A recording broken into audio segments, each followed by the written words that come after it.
આ સર્કિટની અંદર આપણે સમજીશું કે સોલાર ચાર્જર કઈ રીતે કામ કરે છે. તો આપણી જોડે એક 6 વોલ્ટની 300 મિલી એમ્પિયરની એક સોલાર પેનલ છે. આ સોલાર પેનલથી આપણે મોબાઈલ ચાર્જર બનાવવાનો પ્રયત્ન કરવાના છે.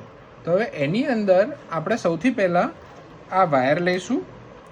અહીંયા તમને દેખાય છે એવી રીતે અહીંયા પ્લસ અને અહીંયા માઇનસ આપણે લગાવીશું. હવે આ પ્લસ અને માઇનસ લગાવ્યા બાદ આપણને અહીંયા તડકો હોય ત્યારે આ 2 પોઈન્ટ ઉપર કરંટ મળે છે. આને તમે એલઈડી દ્વારા ટેસ્ટ કરી શકો છો અને એલઈડીમાંથી તમને ખ્યાલ આવશે કે એલઈડી ચાલુ થાય છે જ્યારે તડકો હોય ત્યારે. હવે તમારે આ જે 7805 છે એની અંદર તમારે એ સમજવાનું છે, આની અંદર પ્લસ અને માઇનસ જેમ આપેલો છે તે પ્લસને તમારે ઇનપુટમાં આપવાનો છે. તો જે પહેલો લેગ હોય છે એ ઇનપુટ હોય છે, એમાં તમે આપી દીધો.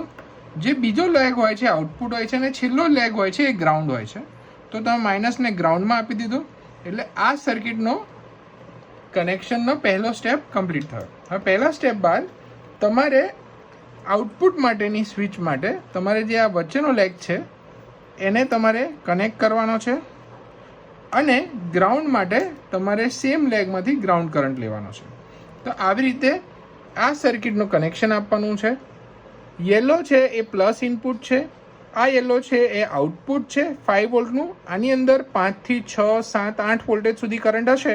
આ આઈસી એને 5 વોલ્ટમાં કન્વર્ટ કરી દેશે. આને વોલ્ટેજ આઈસી કહેવાય છે. ગ્રાઉન્ડ છે એ બંને કોમન કરવાના છે, તો ગ્રાઉન્ડને આપણે બંનેને ભેગા કરી દીધા છે. અને આ સર્કિટમાંથી હવે આપણને અહીંયા 2 વાયર આઉટપુટ તરીકે મળ્યા છે. પીળો પ્લસ છે, આ માઇનસ છે.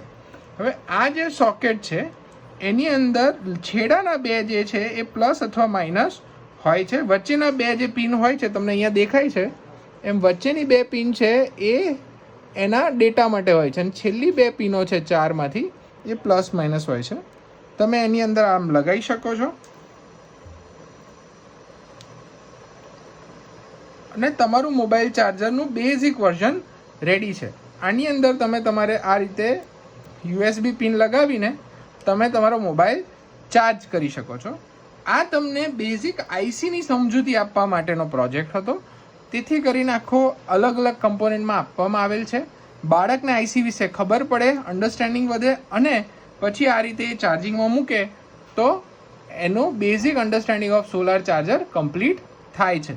તો આવી રીતે આપણે સોલાર ચાર્જરની અંદર વોલ્ટેજ કેવી રીતે કંટ્રોલ થાય છે એના આઈસી વિશે સમજણ મળી.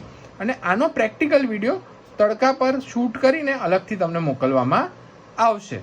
ધન્યવાદ.